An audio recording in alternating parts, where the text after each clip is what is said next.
this because this is very dangerous, Mr. President, as you're Correct. all aware Tama. of what Kaya- happened to this representation. Correct. You look at 2023, for instance, Mr. President, the 2023 allocation for unprogram is 807 billion.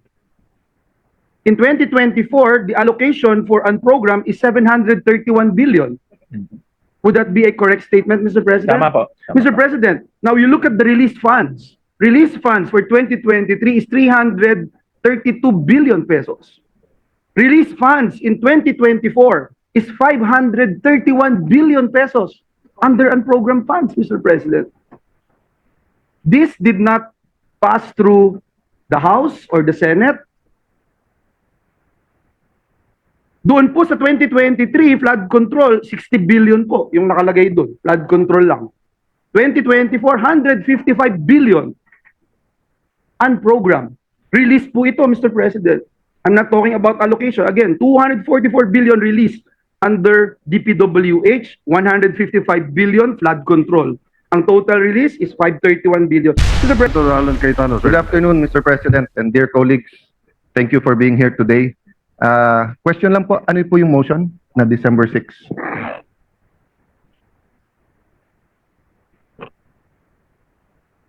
May I clarify lang, Mr. President, what the motion is? Mr. President, the motion, sorry, Mr. President, let me just, Before we make a Yeah, commotion, may we yeah. know what the motion is? the motion that the general summary be accepted as the amendments to House Bill number 4056, Mr. President. 4058. Before that, Mr. President, just because our clean copy is actually a summary, but the summary we were expecting ay kasama yung programs, hindi lang numbers. May we ask some questions and be clarified before that? Or if we pass that motion, can we still make amendments? What's the preference, Mr. President? Should we ask first or pass this motion? Well, Mr. President, we can receive questions, Mr. President. So if if that's the case, Mr. President, can I ask some clarificatory questions? Yes, you may. Go ahead. There is a pending motion, so you can avail of the period of interpellation on that particular motion. Let me start with a premise. The premise is that it's extraordinary times through a series of events, both natural and supernatural, na expose ang massive graft and corruption, basically in flood control. But we are all aware that it happens in different departments and even sa collection pa lang ng taxes, no? Ang highlight ngayon, thank you also to Senator JV and Senator Erwin yung sa BIR, no? So given that, we have an extraordinary opportunity for a game changer budget. So premise number one. Premise number two, may vision. And yung budget ang popondo sa plano para ma-attain ang vision, no? So for example, Mr. President, in all our interpellations, people agreed on three things. Masyadong nagsisiksikan sa highly urbanized. Nag-agree po tayo na ang baha, traffic, etc. ay lalong sasama kung panay sa highly urbanized. Nag-agree din po lahat na ang trend ay mas mabuti kaso sa padagdag ng highways, especially in Calabarzon, Metro Manila, and Region 3, while we neglect the rest of the country. So, question, did we put funding, 5-10 billion for the Mindanao Railway? Wala. What assistance? Ano po meron po? Well, Mr. President, Mr. President, yes, with the permission Yes. of our minority floor leader Go ahead, and Majority the Leader. sponsor, maybe we should act on the motion first, and after that motion is acted upon and voted upon, the good minority floor leader could ask the questions. If it's all right with the minority floor leader. Yes, whatever the pleasure of the majority. For as Thank you. long as, Mr. President, if there are certain changes acceptable to the chairman, we can still make it. Yes, Yes, we're not approving it on, Yes. with this motion, we're not approving anything on second reading. yes. Yeah, okay. So I Yeah. would like to further continue with the motion, Mr. President, if we can. All right. What we're facing now in the motion is for us to make this the basis Yes, of the second reading. All right. Any objection? Hearing none, motion is approved. Thank you, Mr. President. Mr. President, we did not Yeah, you may object continue. at this time because the chairman informed us that tumatagal yung line by line. But with your patience, we just want to ask a few questions and see whether acceptable na ito because we did pass concurrent resolution number 4 na kung saan lahat tayo nagsabi na dapat totally transparent. So sa aking pagkaintindi, pag sinabing transparent, pag nakita ng media at ng ating mga kababayan itong committee report, alam nila kung anong laman at hindi. Having said that, between complete transparency and a reenacted budget, parehong may tama sa ating bansa. And to be fair to the chairman, he has promised us that Saturday, Yeah. lalabas yung line by line and before the third reading nandun. Yes. But please understand na hindi kami komportabling bumoto today based on this if we're not able to clarify kung ano talaga yung mga laman. But I'd like to put on record that even informally, meaning not here, whether it's in the lounge, in my office, in his office, Senator Win has been totally transparent of what are the changes and what are the committee report. Wala tayong tanong doon, no? Even sa majority, we had a instant caucus yesterday for some tricky issues and I appreciate the conversation. But in the spirit of true transparency and because I am inspired today because Senator Lito Lapid is focused and intently listening to me. So when that happens, I would like to really do my best. Thank you, Senator Lapid, for being here today and focusing on that. Actually, ang questions ko, Senator Lapid, nasa Region 3 din. So, Mr. Chairman, 2 questions lang sa trains. Yung Mindanao Railway, but because I'm reminded, because Senator Lapid is here, naglagay din ba tayo ng pondo sa Clark Subic? Because ang sinabi ng DOTR, 2022. hinalo pa nila yung Clark Subic train sa Central Luzon papuntang Southern Luzon. Eh kung hihintayin mo pa yon, tatagal pa ng husto. But in those 2 instances, they agreed that if we put a little bit of money, they can start the program, especially sa Mindanao Railway because kompleto na yon. Nagka-problema lang sa funding with the Chinese concessional loans, no? Yun sa information ho namin during the budget briefing and also yung mga briefings before, apparently nag-withdraw ang DOTR doon sa Chinese ODA because of delay and also wala nang interest for both parties to pursue it. But in the 2025 budget, under the unprogrammed funds, meron silang inallocate under the program funds, may na-allocate na 200 million pesos. And ito yung ginagamit nila for preliminary works. In Yes. fact, may nakita ko sa news na meron na silang mga parcellary, surveying, so ginagamit nila ito. For 2026, wala po dahil walang loan na request. Yes, but Mr. President, that's why we have interpellations, di ba? So ang hindi naging proactive ni hindi naging reactive ang DOTR doon. Parang sa kanila hintayin natin yung loans.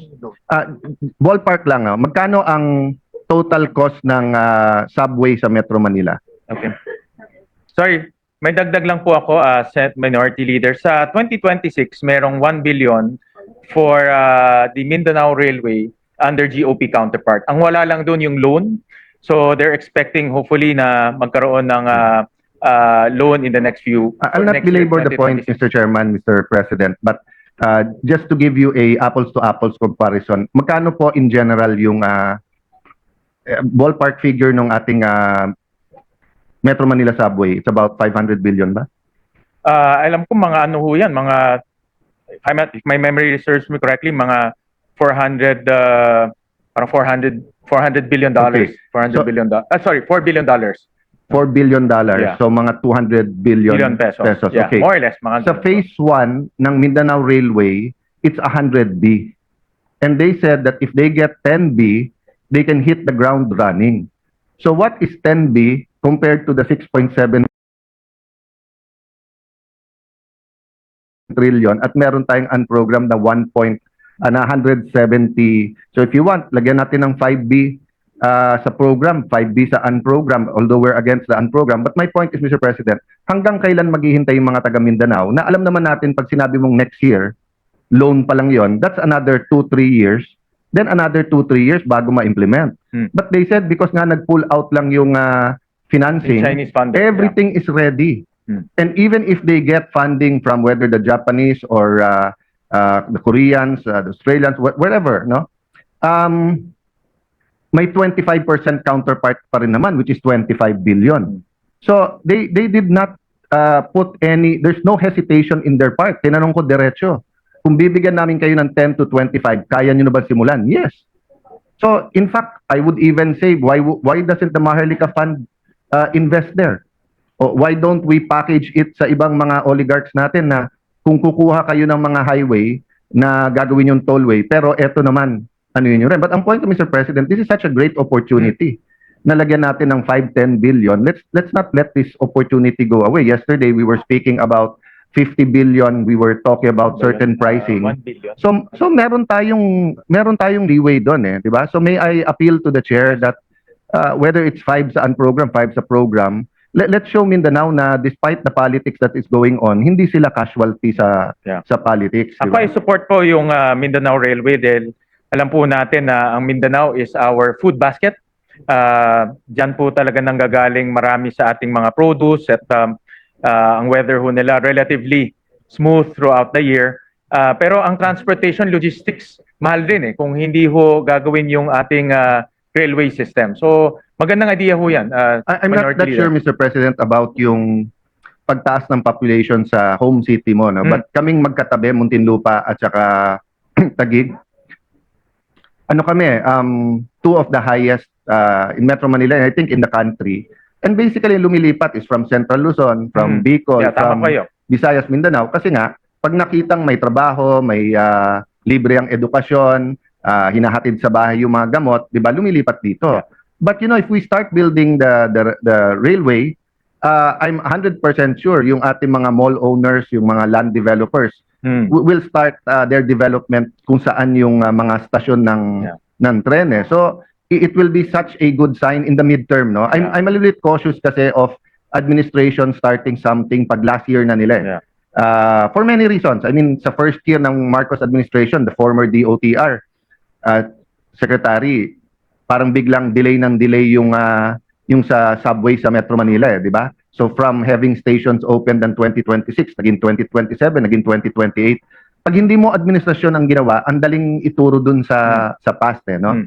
So if they actually start it in 2026, imagine you have the whole 2026, the whole 2027, and it will really be a good sign that despite, you know, some, how do I put it diplomatically, animosity between the president and the vice president, painful discussions of impeachment between the House of Representatives and the Senate as an impeachment court, hindi casualty ang Mindanao because we will still put that funding. And 10 billion is basically the budget of 2 or 3 congressional districts, Mr. Chairman. So may I earnestly push that we include that in the amendments today. Kahit 5-10 billion, kahit saan program yung... We'll confer and consult with His Honor kung saan magiging accounts doon. But I support that. Maganda ho talaga Mindanao Railway. Senator Villanueva was whispering to me that there's only 12 senators here, but I was informed my sister is here, so there's 13 already. So we can decide. The second question also is it's music to the ears of our majority leader that meron tayong quorum. So the second one, I do not know if fully capable na ang DOTR of building the Subic-Clark, unlike the ano, but can we consider that sa BICAM if they say that they can do it? Kasi yung sa Mindanao, sinabi na nilang diretsuhan eh. Yung sa Subic-Clark, they said na totoong since 2016, 2017 pinag-uusapan. Nung una, hiningi natin yon as a grant. And then ngayon, pinackage nila. Yung problema sa package, ano eh, pag hindi na-approve yung buong package, hindi rin siya approve. Yung Subic-Clark po, alam ko, it's right now nasa parang feasibility study. Yes. Alam ko. But ang problema nga, sinama yung feasibility study sa isang malaking network. Sinama pati dun NSCR, sa North-South Rail. But anyway, let me just put that on record and be a kind colleague to Senator Lapid, who's from Pampanga. no, Pampanga Tarlac, and see sa BICAM if we have some room to Yeah. look at Ako, that ako, project. in principle, Minority Leader, ako, I support transportation, logistics.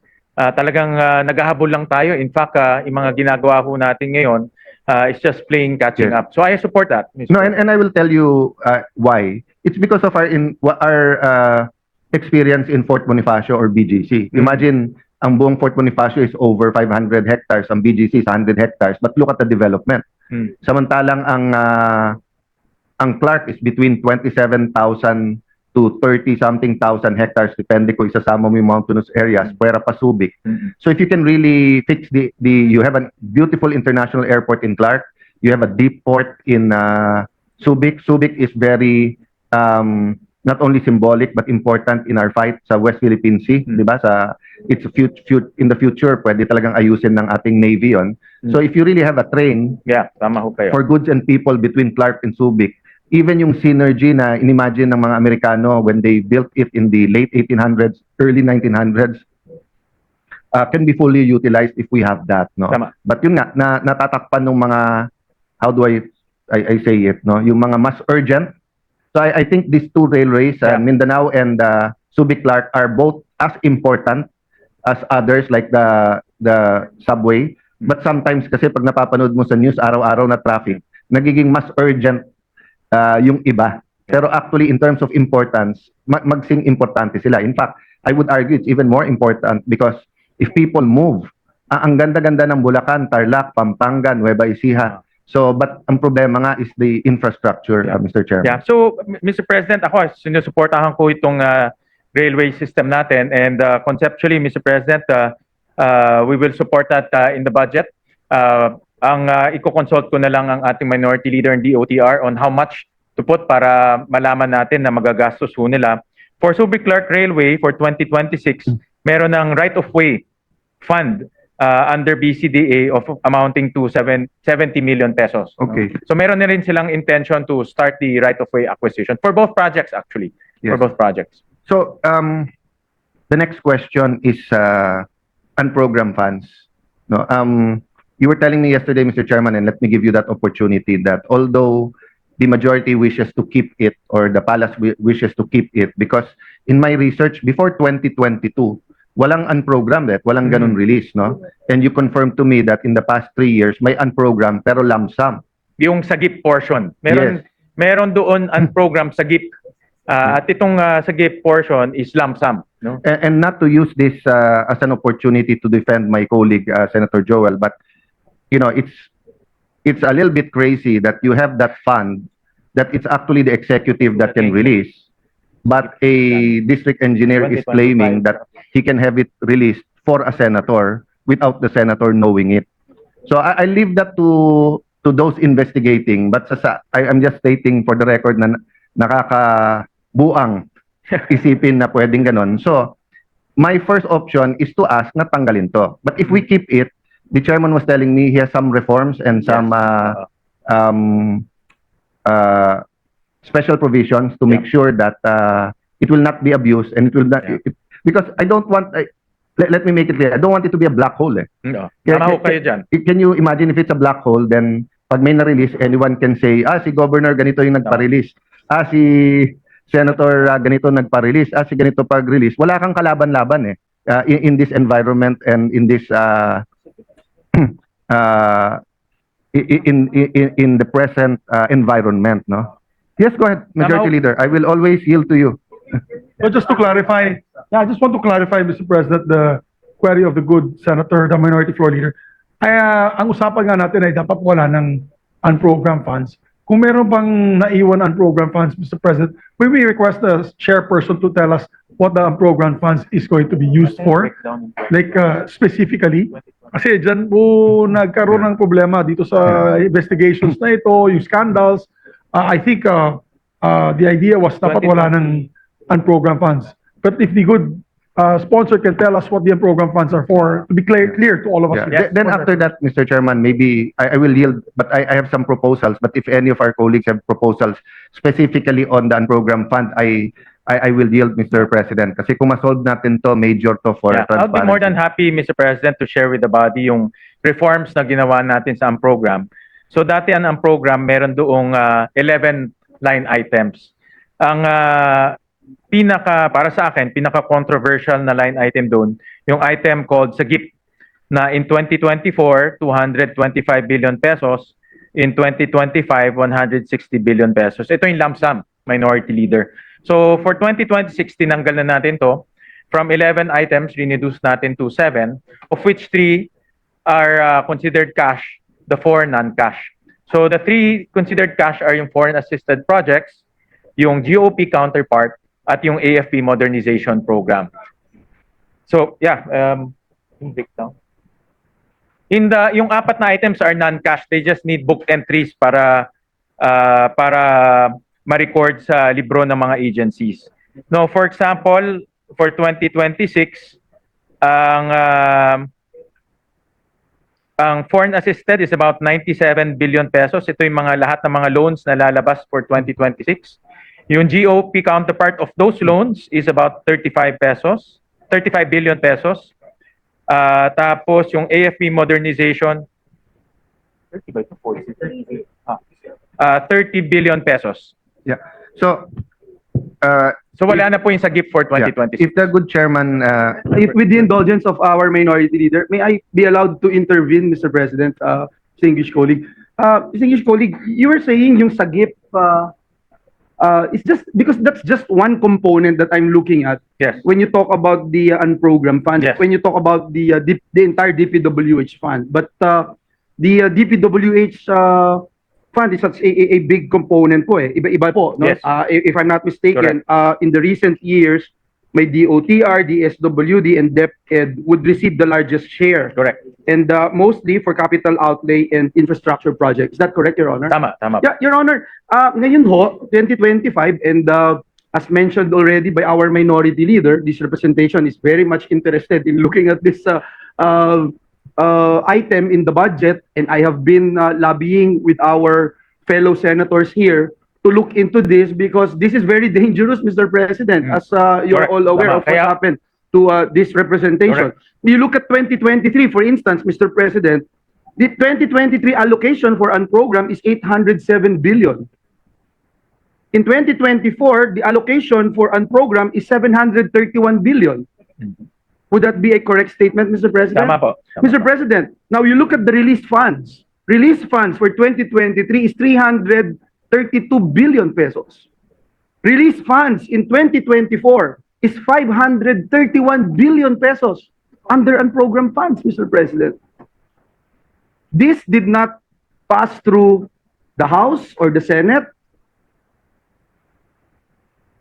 Doon po sa 2023, flood control, 60 billion po yung nakalagay doon. Flood control lang. 2024, 155 billion. Unprogrammed. Release po ito, Mr. President.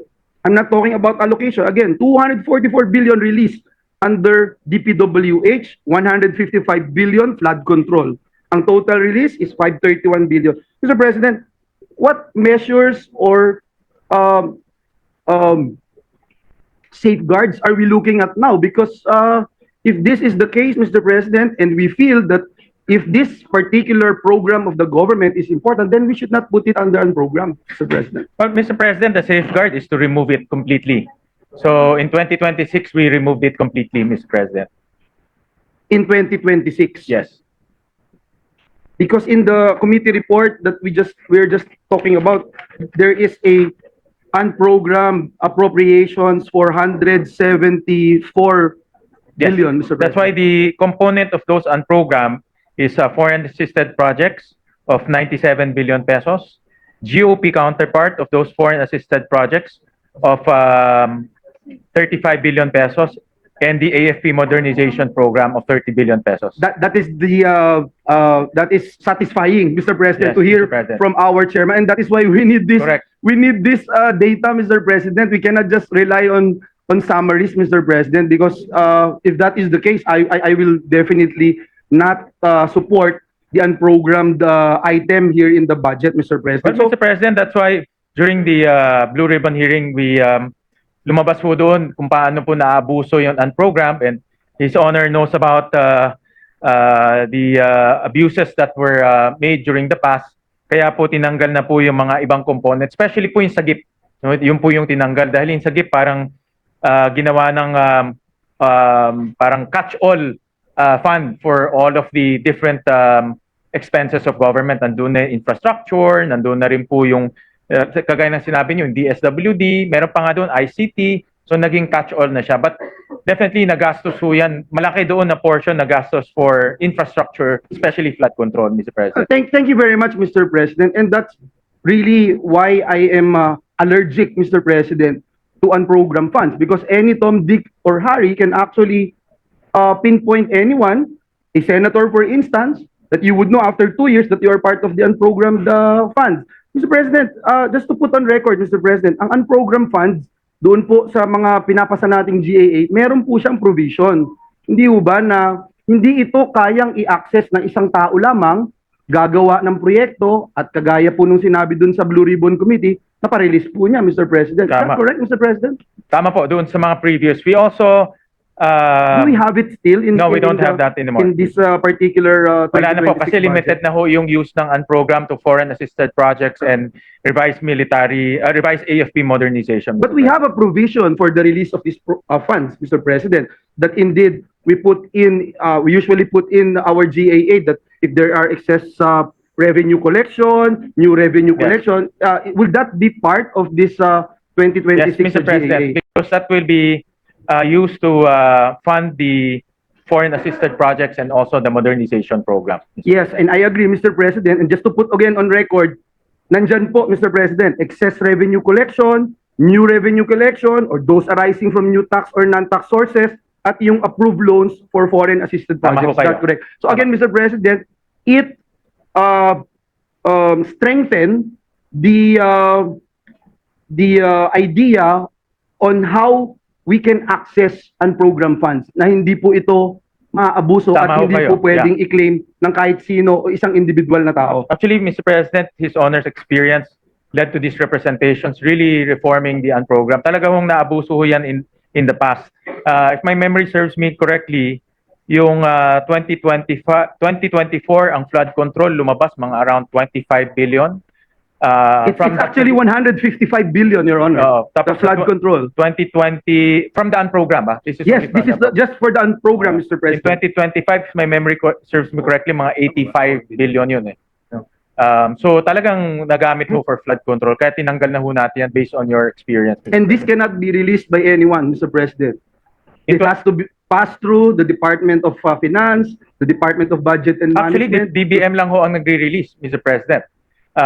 So certified by the BTR, and then after certification by the BTR, ibibigay na po sa ahensya, implementing agency, at yung implementing agency magre-request na sa DBM. In short, walang kinalaman ng legislator, Mr. President. Wala ho talaga. Thank you, Wala ho Mr. talaga. President. Thank you, distinguished Minority Leader.